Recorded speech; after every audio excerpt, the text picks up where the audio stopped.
कुरुक्षेत्राच्या युद्धभूमीवर कर्णाचा मृत्यू झाल्यानंतर खरं दुःख त्या दिवशी दुर्योधनाला झालं.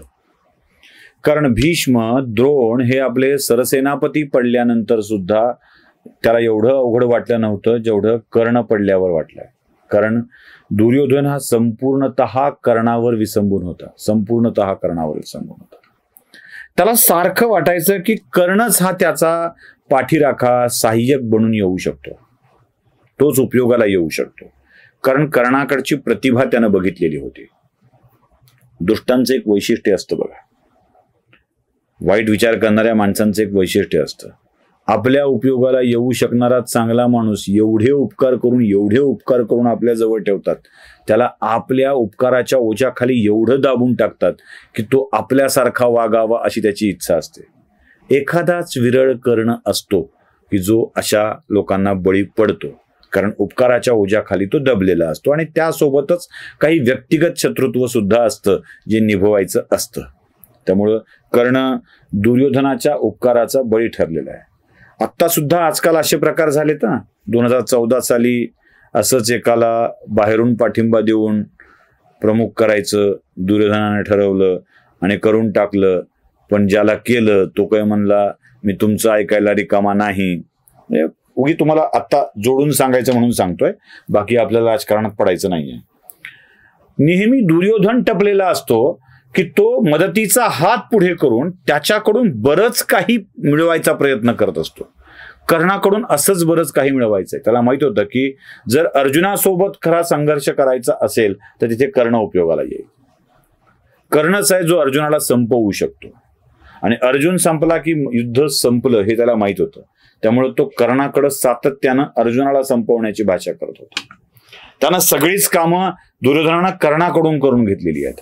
त्यामुळं कर्ण संपला की दुर्योधन अक्षरशः खचलाय.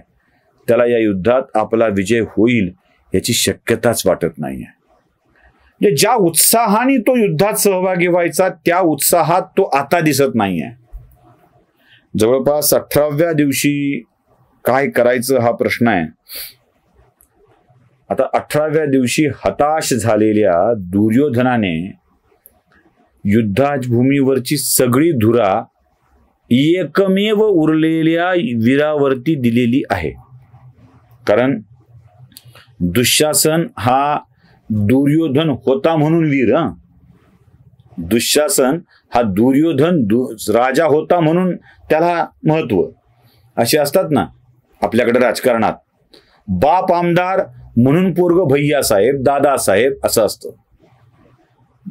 बाप आमदार म्हणून पोराला महत्व, त्याच्या भावाला महत्व, बाकी यांचं कर्तृत्व शून्य असतं. तसा दुःशासन हा युद्धभूमीवर कर्तृत्व दाखवायच्या लायकीचाच नव्हता. त्याचं मोठेपण काय होतं तर तो फक्त दुर्योधनाचा भाऊ एवढंच त्याचं. त्यामुळं दुःशासनाला करता येणं शक्य नव्हतं. मामा शकुनीलाही करता येणं शक्य नव्हतं. कारण मामा शकुनी द्यूतात कपटी असू शकेल पण पायानं लंगडा.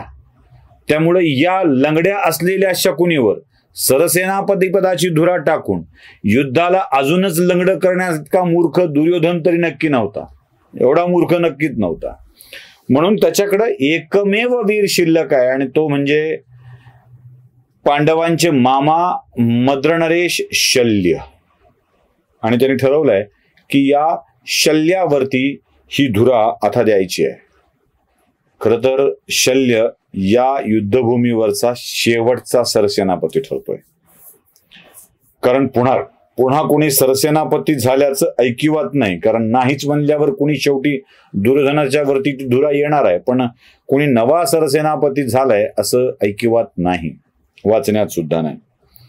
या युद्धभूमीवर 18 दिवस चाललेल्या आत्तापर्यंतच्या युद्धामध्ये पितामह भीष्म सर्वाधिक काळ सरसेनापती होते, ते म्हणजे 10 दिवस. त्यानंतर गुरुवर्य द्रोणांच्याकडं सेनापतीपद आलं, ते आलं 5 दिवस. कर्णाकडं जवळपास 2.5 दिवस आणि शल्याकडं 1 दिवस. म्हणजे सरसेनापती पदाचा कालखंड कसा अर्धा होत आलाय बघा. भीष्म 10, द्रोण 5, कर्ण 2 ते 2.5 आणि पुढे शल्य 1 दिवस. एकाच दिवसामध्ये शल्यांचा कार्यक्रम आटपलाय. 18 दिवसात 18व्या दिवशी चौथा सरसेनापती पद नियुक्त केलाय, तो म्हणजे मद्रनरेश शल्य. आणि शल्यांच्या अंगावर सरसेनापती पदाची वस्त्र देताना दुर्योधनाच्या मनामध्ये शंका आहे, कारण यांनी आधीच त्या कर्णाची वाट लावली होती, तुला काय जमतंय तेच बघ, ते कसं आहे म्हणत. तरीही दुर्योधनाने आपल्या मनातली शंका शल्याकडे बोलून दाखवली आहे. ते म्हणाला, तुम्ही मद्रनरेश युद्धावर तर जाणार आहात, पण तुमच्या समोर तुमचे भाच्य असणार आहेत. या भाच्यांसमवेत तुम्ही लढू शकाल का? तुमच्या मामा असणं हे अडचणीचं ठरेल का? तसं झालं तर हे युद्ध मला जिंकता येईल का? बघा, आता तुम्हाला सरसेनापती तर करतो आहेच आहे. सरसेनापती पद करताना मद्रांनी त्याला सांगितलं, मद्रनरेश शल्याने त्याला सांगितलं की भलेही माझे भाचे माझ्या विरोधात लढायला असतील, पण मी तुझ्या विजयासाठी लढणारे लक्षात ठेव. माझं नातं याच्यामध्ये मी येऊ देणार नाहीये. माझ्या नात्यामुळे मी सरसेनापती पदाच्या जबाबदारीला कलंक लावणार नाहीये. एवढं लक्षात ठेव. मी लढायला जाईन ते तुझ्या विजयासाठीच लढायला जाईन. मंडळी, महाभारताच्या कथेमध्ये व्यासांनी एक न लिहिलेली कथा आहे, जी इंडोनेशियाच्या महाभारतामध्ये सांगितली जाते, आणि ती मद्रनरेश शल्यांच्या बाबतची आहे. इंडोनेशियातील महाभारत एक वेगळीच कथा सांगतो.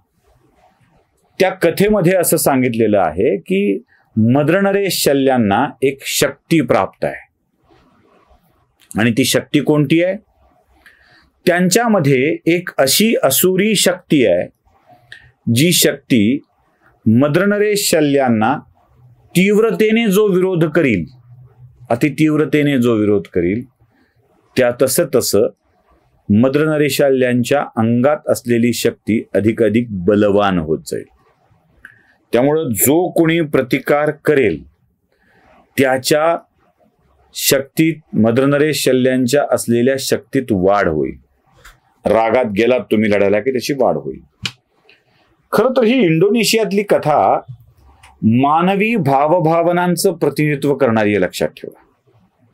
शांत डोक्याने शत्रूला सामोरे जाल, अगदी शांत डोक्याने शत्रूला सामोरे जाल, तर तुम्ही शत्रूच्या बलस्थानावरती वार करू शकता. पण रागात शत्रूचा सामना करायला जाल तर शत्रू तुमच्यासाठी अधिक घातक ठरतो. कारण संतापाच्या भरात, रागाच्या भरात तुम्ही तुमची बलस्थानं विसरता, शत्रूची बलस्थानं विसरता, आणि नुसतं रागात अंगावर जात असता. शल्याला हा नेमका वरदान प्राप्त आहे, आणि याच वरदानाला घेऊन तो पांडवांच्या वरती आघात करायला जाणार आहे. पांडव त्वेषानं येतील आणि विरोध करतील आणि संपतील, हे दुर्योधनालाही ठाऊक आहे. म्हणूनच दुर्योधनाने मद्रनरेश शल्यांना सरसेनापतीपदी नेमलंय. आणि सरसेनापती युद्धभूमीवर जात असताना काय होणार आहे आणि तो दिवस कसा गाजणार आहे हे बघूया पुढच्या भागामध्ये.